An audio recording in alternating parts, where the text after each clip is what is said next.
1, 2. Hey.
Two, hey, check. 1, 2.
Good morning. My name is Pam Flinking, and it's my pleasure to welcome you to Reunion Tower today as we formally introduce the new head coach of the Dallas Wings, Jose Fernandez. Jose is joined on the podium by General Manager Kurt Miller. Our program today will be Kurt making an opening statement, and then we'll go to Jose for an opening statement, and then we'll open up to questions in person and on the Zoom. For those on the Zoom, use the raise hand function, and we'll get to you, and those in the room also use the raise hand function, and we'll get to you. So I will turn it over to Kurt.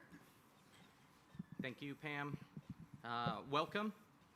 Appreciate the great turnout today.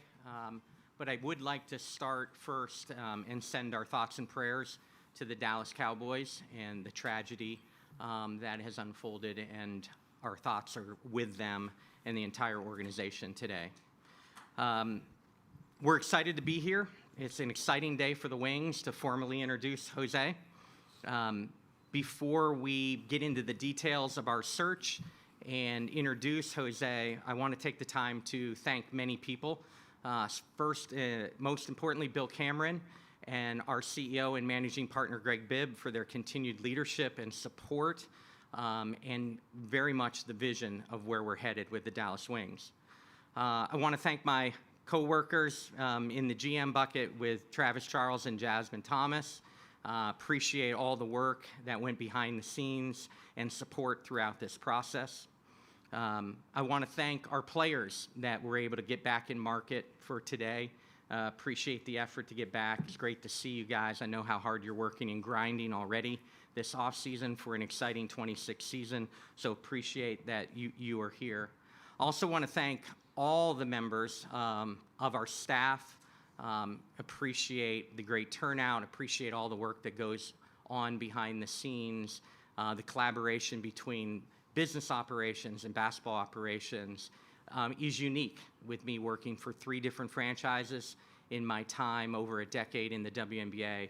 It's truly a partnership with the Dallas Wings, and appreciate the business operations and basketball operations on how closely we work together. And then finally, I want to thank our fan base for their support, their patience, and continued loyalty as we build this franchise into a champion. Really appreciate the ongoing support.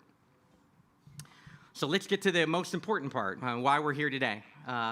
Excited. At the end of the season, we conducted a thorough review and deliberate approach to where we were as a franchise and where we wanted to go. Ultimately made a decision to make a leadership change, and as we made that leadership change, it was very important for us to establish and set priorities as we began the search for a new head coach. Priorities for us were looking for an experienced head coach, first and foremost. We wanted a proven winner that had had sustained success throughout their career. We wanted a communicator, a relationship builder that could continue to really grow the franchise and where we wanted to take it. We wanted a developer of talent, not only individually. We talk a lot about player development individually, but we also wanted a player development within teams and developing within teams our players' talent. The buzzword around the WNBA is innovator. So we also very much wanted an innovator, a great basketball strategy mind, and someone that could take us into the new era of basketball the way it's being played. And lastly, a coach, if possible, with an international outreach. Certainly as the game continues to globalize, as our roster continues to have multiple international players, an outreach internationally was important to us with the search. We found our guy. We found our coach in Jose. When you look at those buckets that we viewed as very important in this search, we found an experienced coach. Jose has coached at South Florida for over 25 years. He's coached over 800 games. Proven winner as he approaches his 500th career win and 14 straight seasons with 19 wins or more. He's a relationship builder with his players and colleagues. It's amazing, as long as I've known Jose and as connected I am to the Division I coaches out there, as you reach out to coaches around the country, how respected Jose is from coast to coast, and still serves as the WBCA president our entire Women's Basketball Coaches Association president. He develops pros. Currently still has about 30 people that he coached at South Florida playing internationally and within the WNBA. He's an innovator. He has a great approach at the offensive end, and when you talk to colleagues around the country, they always talk about the preparation of his teams, the innovation of his teams offensively. And lastly, there's no coach in the States that has recruited and coached successfully international talent like Jose has during his 25 years at South Florida, and we viewed that as such a plus moving forward with the Dallas Wings. So simply stated, we're here today to formally introduce Jose as we found our coach. So help me welcome as our next head coach of the Dallas Wings, Jose Fernandez.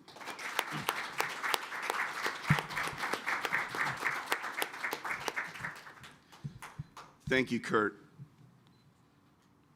And thank you, Bill Cameron, Greg Bibb, Travis Charles, and Jasmine Thomas for giving me the opportunity to be the head coach of the Dallas Wings. This was a franchise I wanted to work for. This was a team I wanted to coach. And this was the GM I wanted to work for. We have an unbelievable front office. And I'm really, really looking forward to this incredible partnership, working for a great basketball mind in Kurt Miller, who I have so much respect for. Okay, so I would like to thank the University of South Florida for the last 25 years. All the athletic directors, assistant coaches, support staff members, but most importantly, the players I was able to coach throughout my career. I would not be here today as a Dallas Wings head coach if it wasn't for the incredible experiences that we shared together. To the entire Tampa Bay community, season ticket holders, donors, and supporters that helped make the USF program what it is today, I thank you. Next, I can't wait to get to work with this group. I want to thank the players in attendance. We've had incredible initial conversations, and I can't wait to get to know you and really get to work. This has been a big change this time of the year, not being in the gym, so I can't wait to get started. To my wife, Tanya, and my entire family, thank you for supporting me in this journey and my entire coaching career. I look forward to bringing a level of championship excellence in everything that we do to make the Dallas Wings franchise, their fans, and the city of Dallas proud. Would like to end with this.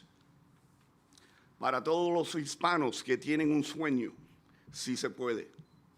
And one more, I worked with a gentleman that made an incredible impact for a year and a half at the University of South Florida. And I'm going to deviate from his quote. This won't be the same old Dallas Wings, my brother. Change is coming, and we're going to win. Thank you.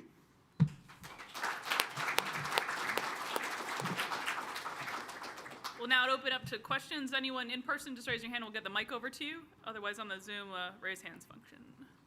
Go over here, Stephen. And if you could just state name and affiliation so Jose can learn. Great, this is the fun part. Jose, Stephen Hawkins with the Associated Press. Like you said, this is a team and a person you want to work for, but why was now the right time for you? 25 years of college at USF, why is now the right time for you to go pro and to do this move? I've been asked that question a lot. Being at South Florida and being at probably the highest supported mid-major in the country, I had a great situation there. The WNBA and where it's at right now and the opportunity to coach the best players in the world and come to a franchise that is so supported and the roster that it has and the support of ownership and the front office with a brand new practice facility and an arena downtown and with draft picks ahead, why not?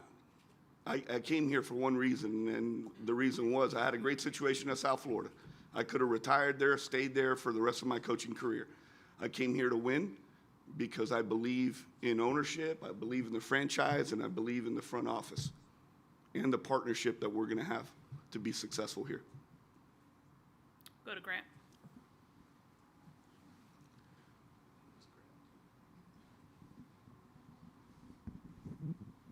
Grant Asseth, DallasHoopsJournal.com. You mentioned excitement for the roster. Just what are some of the elements of this roster that stand out to you that give you that excitement long term? I like the youth. I like the versatility. We're definitely going to play different. Our playbook's going to be expanded. We're going to look to score early in transition. And in the half court, we're going to be very, very efficient on where we want to get the basketball to. And that's going to be how we practice, how we prepare, and how we do things on a daily basis. Go to Alexa on the Zoom. Alexa Phillips, ESPN. Thanks for the time today, Jose. You obviously coached, you have a relationship with Gino, and you're, I'm sure, well familiar with Paige Beckers.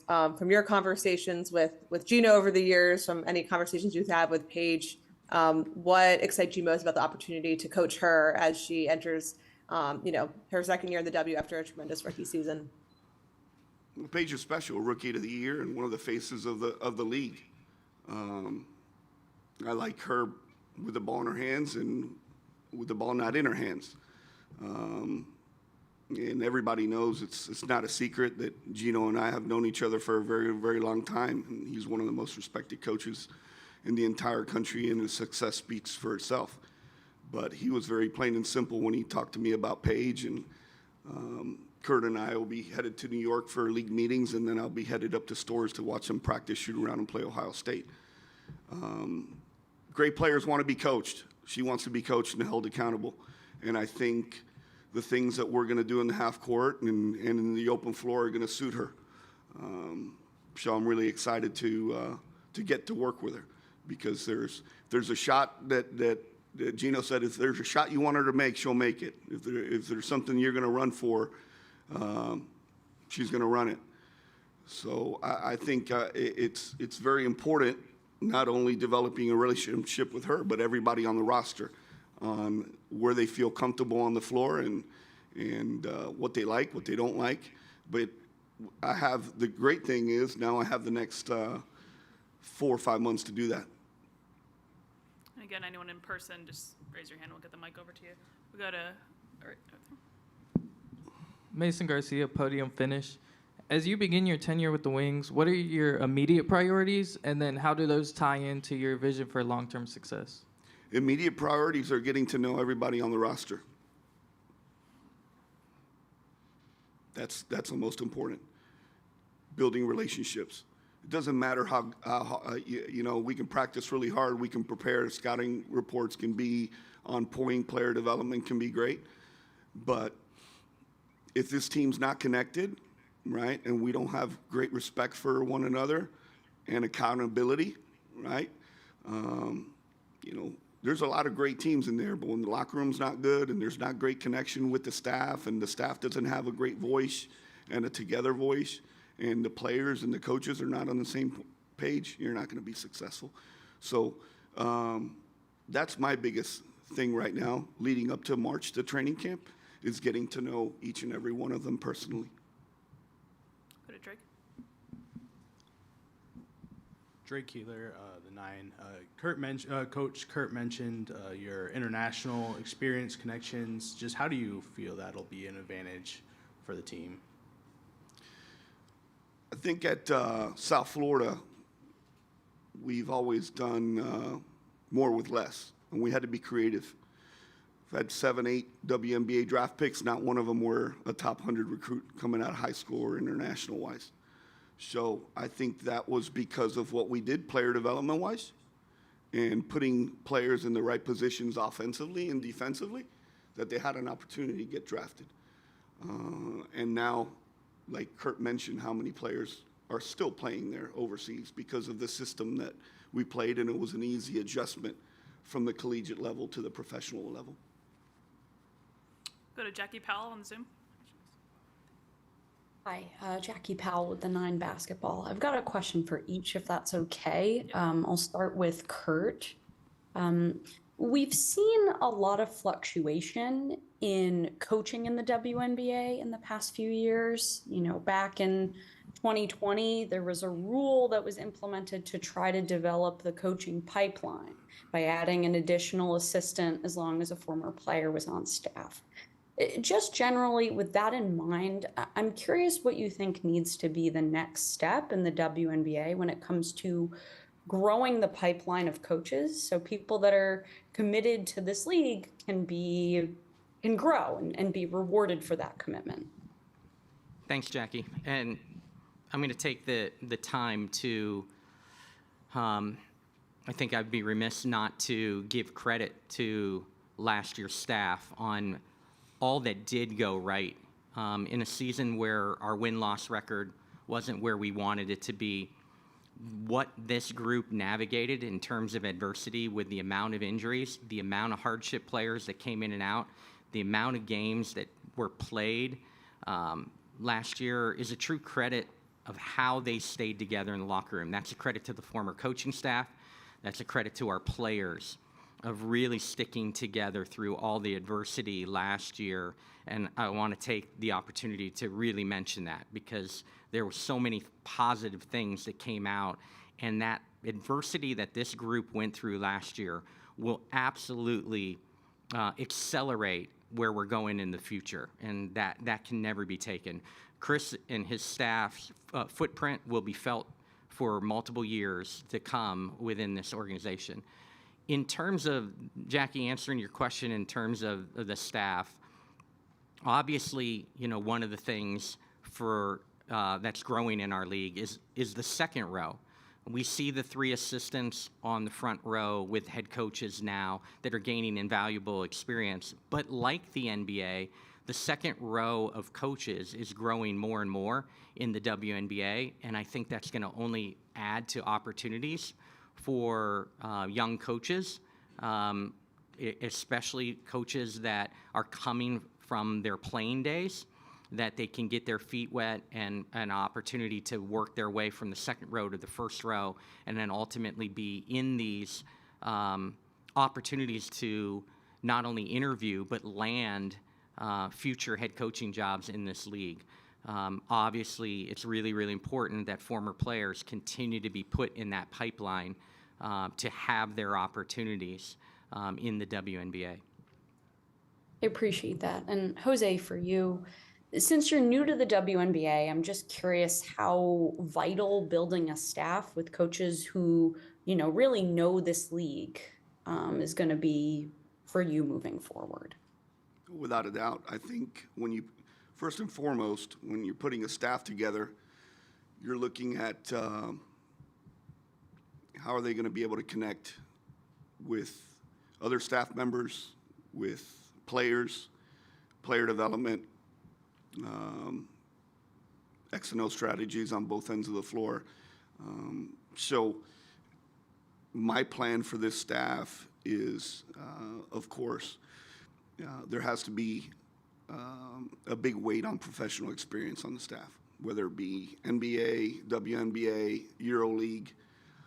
So that's going to be the first thing that there's a huge interest, unbelievable interest in coming here to work with our front office and with this team and with the Dallas Wings organization.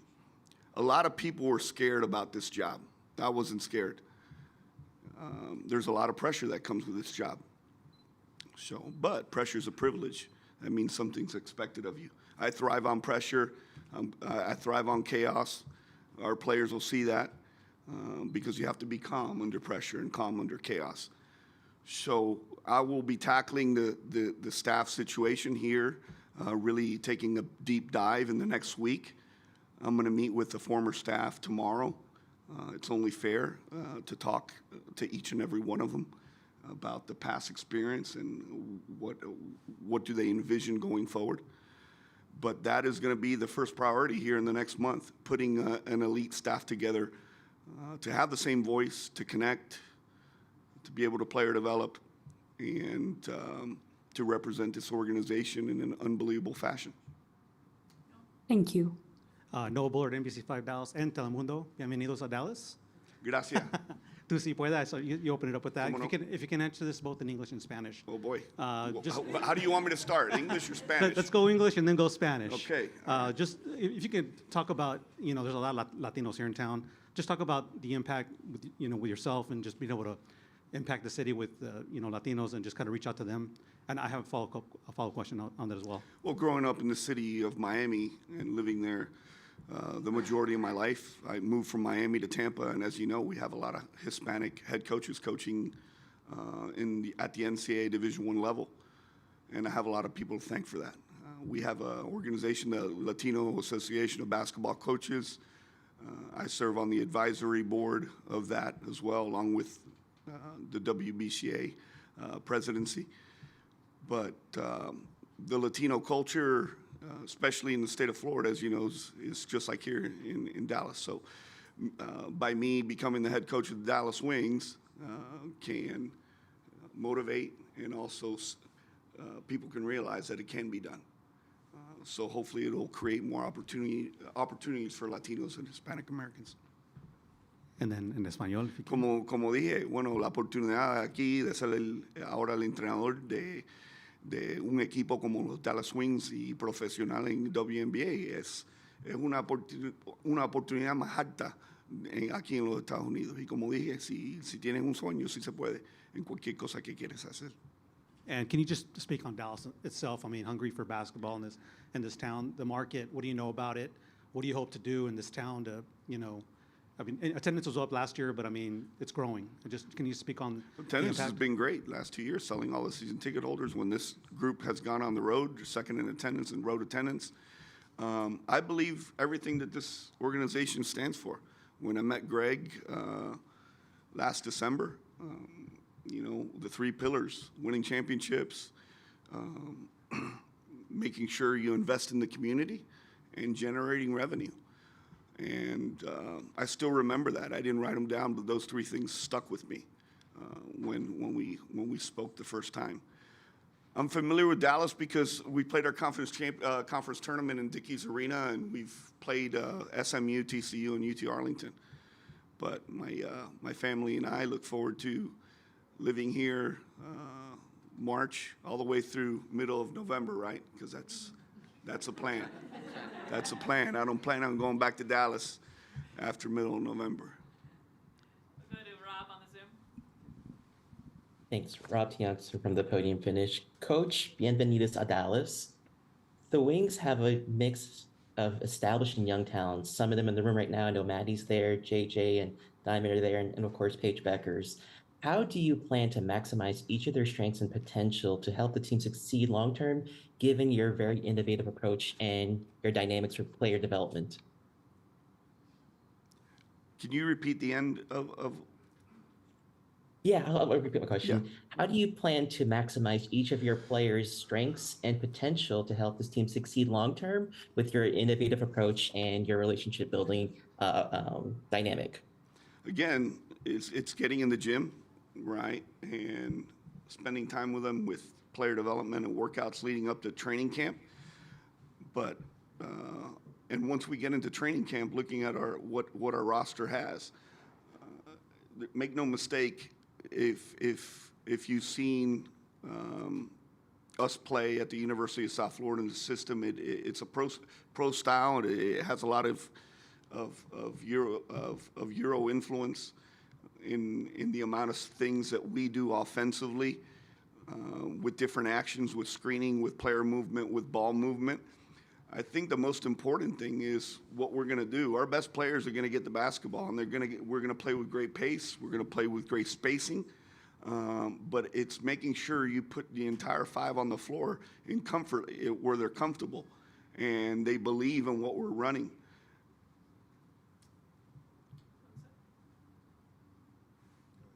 Hi, my name is Deja Janae. Nice to meet you. Pleasure to meet you. I'm pretty involved in the community. I'm just a Dallas content creator. But my question is, what is your plan to show up for the Dallas community, like as a whole, when it comes to building rapport between the city and the team, especially in this political climate? How will the Wings show up for the community? Well, whatever I need to do for this organization, to make sure that I'm a great representative of this franchise and this brand, I will do so. My wife and I are very passionate about things that we were involved in Tampa. We're very passionate about dog shelters and rescue animals. So I know Tanya will do that here in the Dallas community, where we have 8 dogs ourselves that were all rescues. Okay. But there are a lot of different organizations that we were involved with in Tampa. So hopefully that carries over here to the Dallas community. Okay, I would hope to see you invest in, the more Dallas-centered things as well. Do you plan on doing so? Well, we're going to find out where we're going to be living, first of all. I'm excited for that. I'm leaving the decision to, we're going to need a lot of land. So Okay. for the 8 dogs. So I Texas think has it's a going to lot have of to it. be in the Dallas area. We're not going to find that in others, but. Perfect, sounds great. Feel free to reach out to me, and maybe we Definitely. can help each other out. Of And you can course. introduce me to a lot of things to get involved in. Yes, thank you. All right? We'll go to Blake on the Zoom.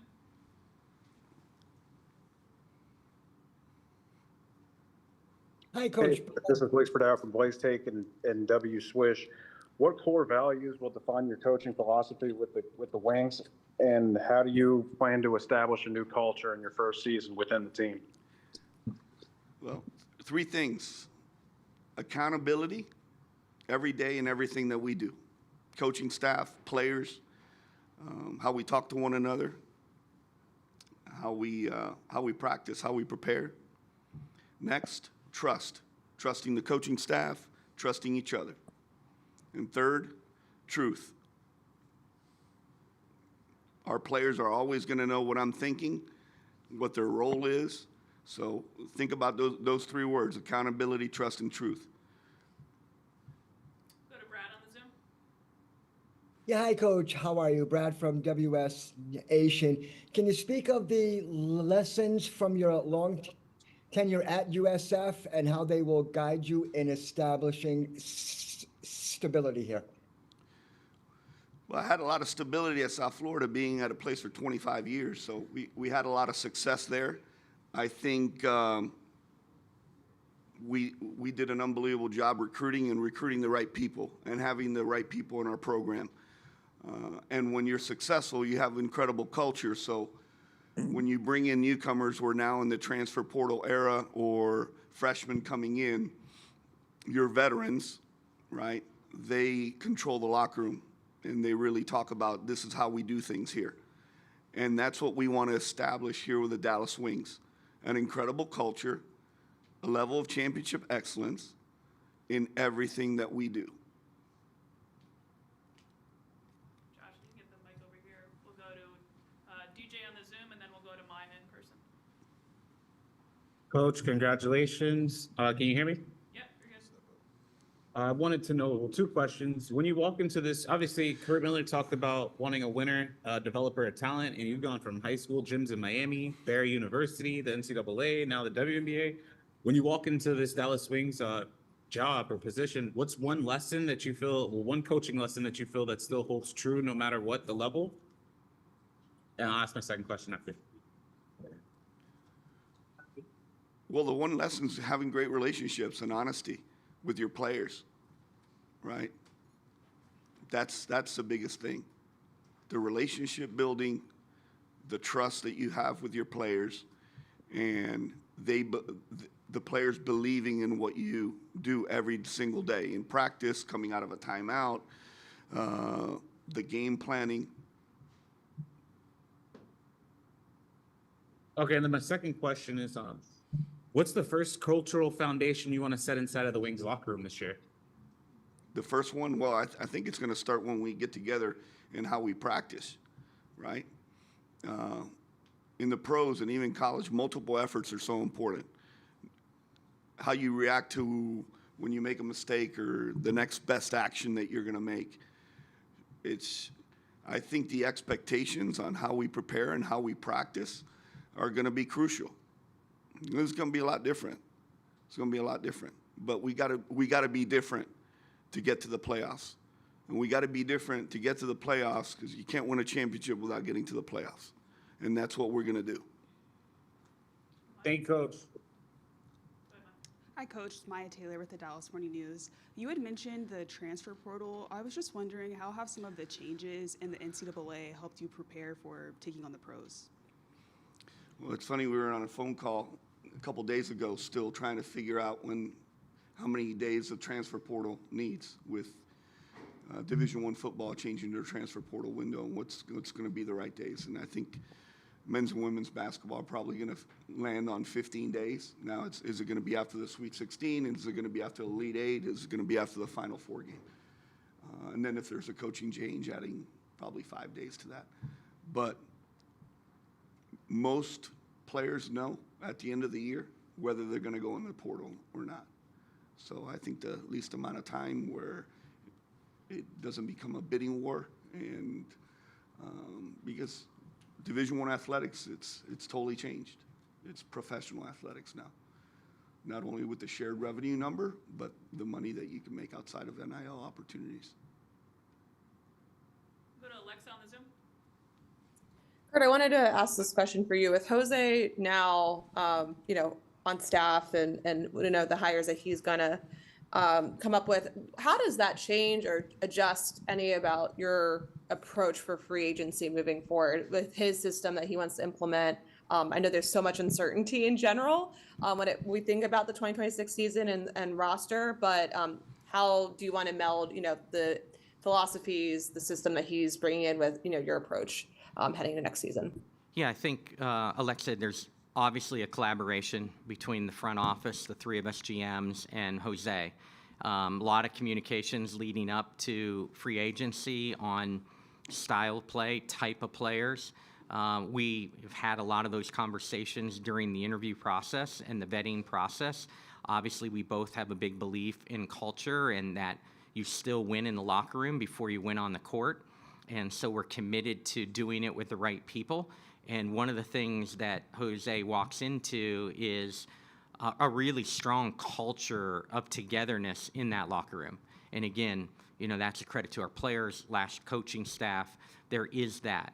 We know with the upcoming expansion draft that we're going to lose some players that we don't necessarily want to lose, but we have such a young core base. After the trade deadline last year, we were the youngest team in the league. We finished as the youngest team in the league, so we're very excited about that and building on that. But we have to add veterans in this free agency. We have to continue to add talent to that locker room because a lot is right that Jose and his new staff will walk into in that locker room, but we've got to continue to raise the talent level. But there will be tremendous collaboration going into decisions around expansion draft, decisions around free agency, and then ultimately decisions that we'll find out later this month where we land in the draft with the exciting draft lottery coming up here weeks away. So, excited, for all those decisions, but there'll be collaboration. And Jose and I have trouble staying off the phone each night talking basketball. And, college started and we were sitting there on the phone talking for 20 minutes while we were watching games together through the phone, probably driving Tanya crazy already. But we're both basketball junkies. We've known each other for a long time, and that collaboration has already strongly begun. I know it might be difficult with all the uncertainty around the actual roster construction, but Jose mentioned wanting to get back to the playoffs and competing for championships. Is that where you see, at least when we think about 2026, is the goal automatically to be back in playoff contention for this group?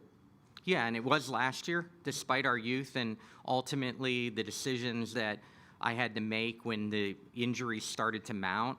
And as we've, continued to work behind the scenes to truly get the culture right and collaborate with players. Like one of the fun things last year was collaborating with Paige behind the scenes on player movement. And, that collaboration between coaching staff and front office, between select players, is really, really important. And, we ask our players all the time, what do they feel about some of the other players around the league, the rumors that are out there. So our goal doesn't change. We want to get in the playoffs. Jose, put it really bluntly. You have to be in the playoffs to chase a championship, and that's where we want to be.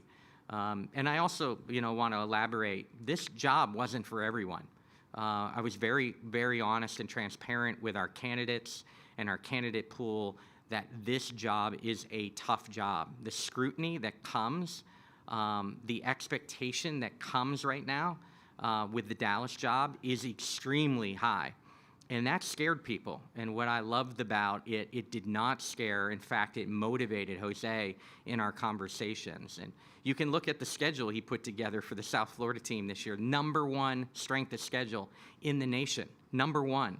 You know, the South Carolinas, the UConns, the UCLAs were all on his schedule this year. Jose's not going to duck anything, and he thrives with it. And we talked about how difficult. There's very, very accomplished coaches that I spoke to that you could tell were shocked by the conversation of how tough we believe this job is because of the scrutiny that comes with it. Time for 2 more. We'll start here. Thanks, Kurt. Yep. Anthony Council with Texas Metro News. Coach, your record last year was, it was 23-11, multiple ACC championships. Your goal is to get this team into the playoffs. What is the identity that you're going to bring in first day of training camp? I think the identity of this team's got to be collaborative too, between the staff and the players, right? It can't just be what we want to accomplish. It's got to be what we're all going to accomplish. But the identity is that we're going to play harder than anybody in this league. We're going to rim run harder. Our wings are going to sprint harder. We're going to attack the rim. We're going to create second shot opportunities. We're going to cut hard. We're going to screen hard. We're going to stop the point of attack early. We're going to be tough to play against. That's going to be the identity. And you find that in practice. So then the games are going to come really easy by the way that we're going to practice. And that comes with player development, with individual workouts, and how we're going to practice for that training camp. Last one to Noah. No, again, NBC5. With all the, there's a lot of opportunity out there for these young ladies. Can you speak on just what's out there, like with rivals, and does it make you nervous having players play? Both of you guys can answer this question. Just playing elsewhere, or do you think that's a good thing? Do you want to answer this one first? Yeah, I think opportunities are fantastic. We're excited about our 6 players that are down at Unrivaled. The 3 of us GMs are just back from a 2-week international tour where we were able to catch up with current players under our contractual control, and then evaluating and watching young talent that will be in the upcoming draft. I think it's important that our players find the balance of rest and recovery. We were banged up. We were one of the teams that had 5 season-ending injuries. It's unheard of. So there's a balance with our players recovering, some rehabbing off of off-season surgeries, and then also staying sharp and working on their game. And that's, in a variety of different areas. Some of that's in 3-on-3 leagues, some of that's in international 5-on-5 leagues, or domestic 5-on-5 leagues. So there's a true balance for our group to get healthy, find the proper rest, but also stay sharp as we, inch closer to a training camp that will be here fast in April.